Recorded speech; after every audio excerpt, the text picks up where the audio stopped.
प्रणाम भगवान। हे भगवान, आप सभी कारणों के कारण हो। आप इस भव्य गोलोक वृंदावन में रहते हो। ओ नारद मुनि, मैं तुम्हें देखकर बहुत प्रसन्न हुआ। तुम्हारे पिता ब्रह्मा कैसे हैं, शिव कैसे हैं और तीनों लोकों में सब कैसे हैं?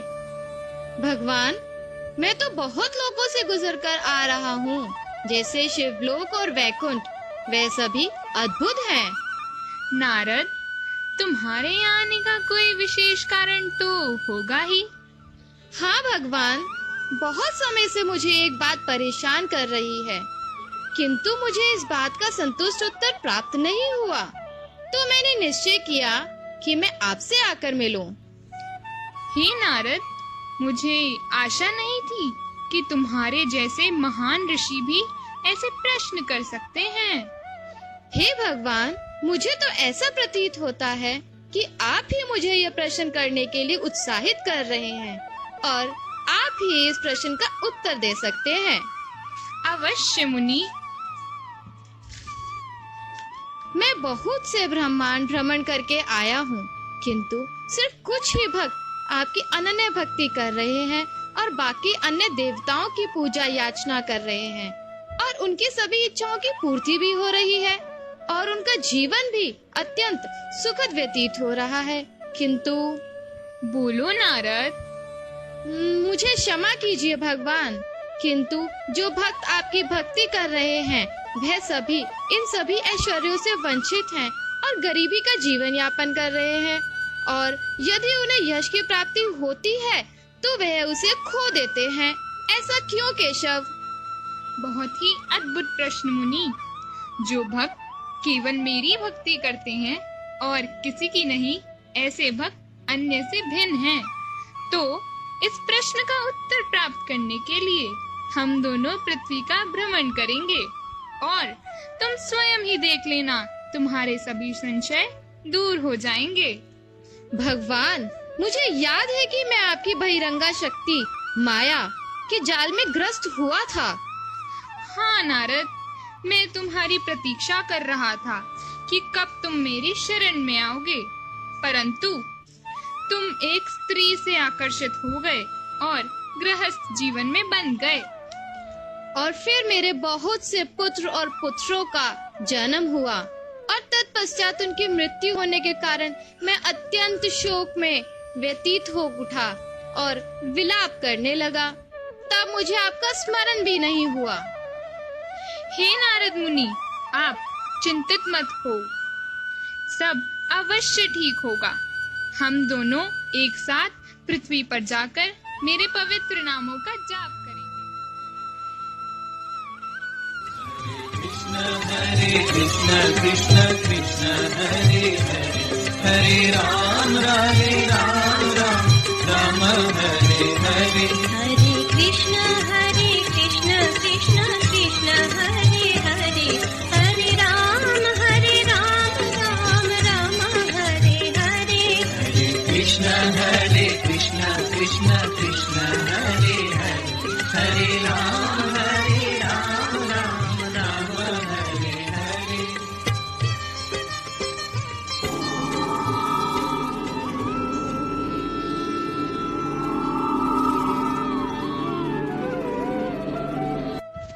कृष्णा और नारद मुनि अब एक रेगिस्तान में पहुंचते हैं।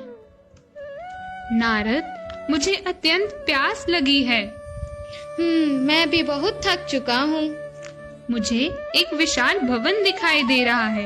यह किसी धनी व्यक्ति का घर है, शायद इस गांव के जमींदार का घर है। चलो चलकर देखते हैं, हमें वहां जल प्राप्त हो सकता है।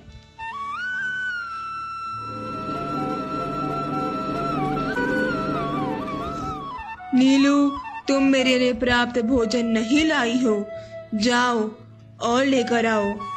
जी सेठ जी। बालू, मुझे पिछले माह की खातों की सूची प्राप्त नहीं हुई है अभी तक भी। जी सेठ जी, मेरे पास एक खुशखबरी है। हमें पिछले माह से इस माह 3 लाख का ज्यादा मुनाफा हुआ है। सिर्फ 3 लाख? मुझे तो और ज्यादा की आशा थी। हर बार की तरह इस मुनाफे का एक भाग पूजा में लगा दो। अगली बार मुझे इससे भी ज्यादा मुनाफा चाहिए। जी सेठ जी, मैं लक्ष्मी पूजा की तैयारी करता हूँ। सेठ जी, मैं आपके लिए और फल लेके आई हूँ।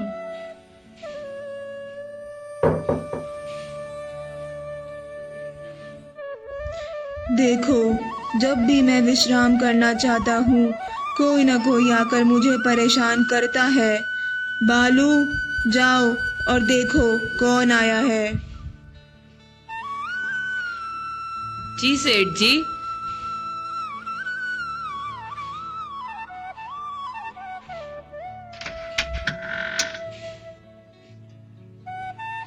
दो सन्यासी आए हैं। सन्यासी, ये लोग क्या करने आए हैं? इन्हें भगाओ यहाँ से। इनका यहाँ क्या काम है? अरे मित्र, हम बहुत दूर से चलकर आए हैं और प्यासे हैं। क्या हमें थोड़ा जल मिल सकता है? सेठ जी यह कह रहे हैं कि इन्हें थोड़ा सा जल चाहिए। इन्हें बोलो, यह कोई धर्मशाला नहीं है। इन्हें यहाँ से जाने के लिए कहो। कृपया थोड़ा जल देने का कष्ट करें, हम बहुत प्यासे हैं। तो ये ऐसे नहीं मानेंगे। रुको, मैं आता हूँ। कृपया थोड़ा जल दें, हमें और कुछ नहीं चाहिए। हम प्यासे हैं और हमें बहुत थकान महसूस हो रही है। ओ जमींदार, तुम बहुत ही अमीर हो और मैं तुम्हें आशीर्वाद देता हूँ कि तुम और भी धनी हो जाओ। तुम कौन होते हो मुझे आशीर्वाद देने वाले? मेरे देवता की मुझ पर असीम कृपा है, जिसके कारण मैं दिन प्रतिदिन धनी हो रहा हूँ और मैं इस पूरे गांव में सबसे धनी व्यक्ति हूँ। जाओ यहाँ से।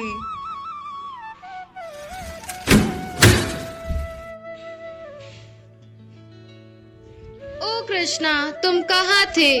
मुझे समझ नहीं आया आपने ऐसा क्यों कहा। ओ नारदा, चलो किसी और व्यक्ति के यहाँ चलते हैं।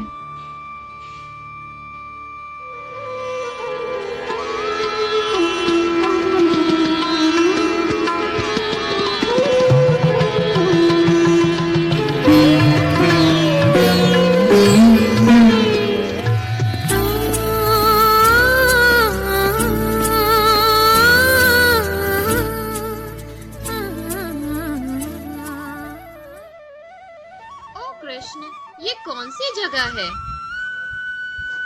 ओ नारद, देखो कितना सुंदर भजन कर रही है।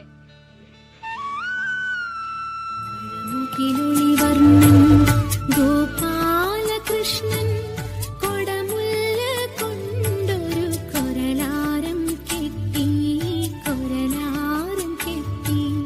ओळुगीडुम नातिंगे। चलो इस भजन का आनंद उठाया जाए।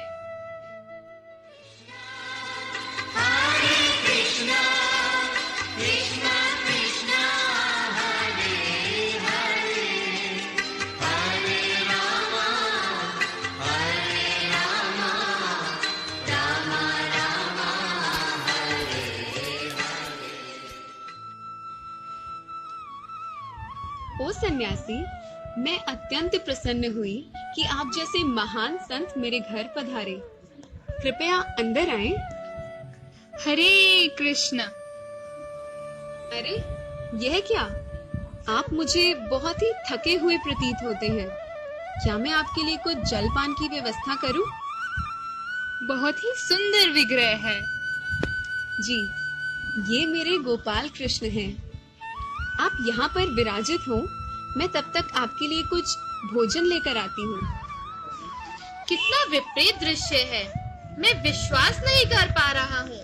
यह गृहिणी बहुत ही सादा जीवन यापन कर रही है। इतनी गरीब होने के बावजूद भी इसका हृदय कितना पवित्र है। क्षमा कीजिएगा, मुझे आने में जरा विलंब हो गया। कृपया आप इसे ग्रहण करें। धन्यवाद। कृपया आप इस प्रसाद को भी ग्रहण करें। यह मैंने अपने गोपाल कृष्ण को भोग अर्पण किया था। मुझे समझ नहीं आ रहा कि हम किस प्रकार आपका शुक्रिया करें। क्या मैं जान सकता हूँ कि यह गाय आपके पास कितने समय से है? जी, यह काफी समय से मेरे पास है। मेरे जीवन में केवल ये 2 ही संपत्ति हैं। एक मेरे गोपाल कृष्ण और दूसरी ये बूढ़ी गाय। क्या कोई और है जो तुम्हें आश्रय दे सके? नहीं, मेरे जीवन में और कोई नहीं है। भगवान ने मुझसे मेरा सब कुछ ले लिया और मुझे गरीब भी बना दिया, और फिर मेरे रिश्तेदार भी मुझसे दूर चले गए। कम से कम तुम्हारे पास ये गाय तो है। ऐसा प्रतीत होता है कि तुम इस गाय से बहुत प्रेम करती हो। केवल गोपाल कृष्ण और मेरी गाय ही मेरी जिंदगी है। हे ऋषि, आपका चेहरा मेरे गोपाल कृष्ण जैसा ही प्रतीत होता है। वास्तव में इनका नाम भी कृष्ण है। क्या ये अद्भुत नहीं है? ओह, मैं कुछ भूल गई। क्या आप इसे स्वीकार करेंगे? हम आपके बहुत आभारी हैं, परंतु अब हमें चलना चाहिए क्योंकि अंधेरा होने वाला है। मेरे कृष्ण ने मुझसे मेरा सब कुछ ले लिया। अब केवल मेरे पास मेरी गाय ही बाकी है। हे ऋषि, कल मुझे कुछ मुद्रा प्राप्त हुई। क्या आप इसे स्वीकार करेंगे? धन्यवाद। अब हम आपसे जल्द ही मिलेंगे।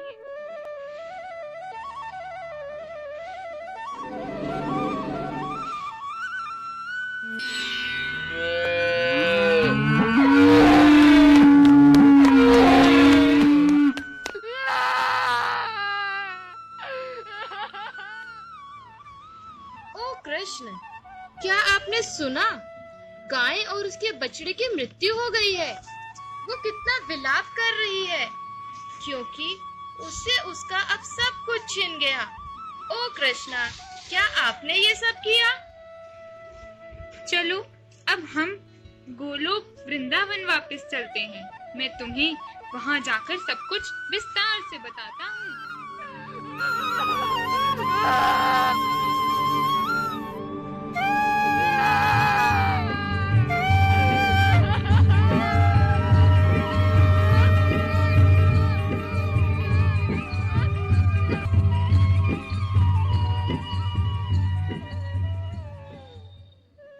नारद, क्या तुम ठीक हो? मैं उदास, क्रोधित और भ्रमित हूँ। पर क्यों नारद? भगवान, आप जानते हो क्यों? वह जमींदार जिसने हमें धक्के देकर निकाल दिया, उसने हमें सड़क पर फेंक दिया और आपने उसे आशीर्वाद दिया कि वो और धनी हो जाए।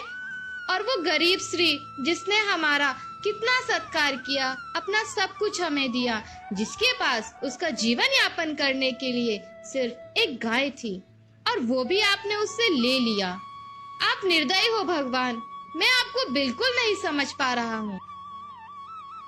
शांत हो जाओ, मैं तुम्हें सब विस्तार से समझाता हूँ। मेरे लिए मेरे सभी भक्त प्रिय हैं। जो आपकी प्रिय भक्त थी, उसके साथ आपने ऐसा क्यों किया? वह मेरी है और मैं उस आत्मा को चाहता हूँ, परंतु उसके साथ एक समस्या थी। समस्या? कैसी समस्या? वो उच्च कोटि की भक्त है। नारद, जब भी मैं किसी अच्छे सुगंधित पुष्प को देखता हूँ तो मैं लालची हो जाता हूँ। मैं उस पुष्प की चाह करने लगता हूँ, और उसी प्रकार उसकी आत्मा भी एक ऐसा पुष्प है। वह अपने पूर्ण हृदय से मुझे प्रेम करती है, परंतु एकमात्र समस्या है, उसे मेरे अलावा अपनी गाय दुनाली से लगाव है। तुम जानते ही हो, मैं बाकी देवी देवताओं के समान नहीं हूँ जो मेरे लिए कार्य करते हैं। इन अन्य देवी देवताओं के विपरीत मैं चाहता हूँ कि मेरे भक्त अपने हृदय से, अपने पूर्ण हृदय से मुझे प्रेम करें, ना कि अधूरे मन से। लेकिन उसकी गाय को मारकर अब उसकी जिंदगी और भी दुधाई हो गई है। हाँ, यही उपकार है जो मैं अपने भक्तों पर करता हूँ। आपको मेरे वचन तो याद होंगे ही। यदि मैं किसी पर कृपा करता हूँ तो मैं उसको उससे वंचित भी कर सकता हूँ। इसके परिणाम स्वरूप उसके सभी मित्र उससे दूर हो जाते हैं और अब उसे केवल दुख भोगना पड़ता है। अब वह स्त्री केवल मेरे बारे में सोचेगी और बाकी सबसे वंचित हो जाएगी। इस प्रकार वह मेरे पास बहुत जल्द आ जाएगी। परंतु अब इन मासूम गायों का क्या? हे नारद, वो गाय और उसका बछड़ा इधर ही है। फिर आपने उस जमींदार को अभिशाप की जगह आशीर्वाद क्यों दिया?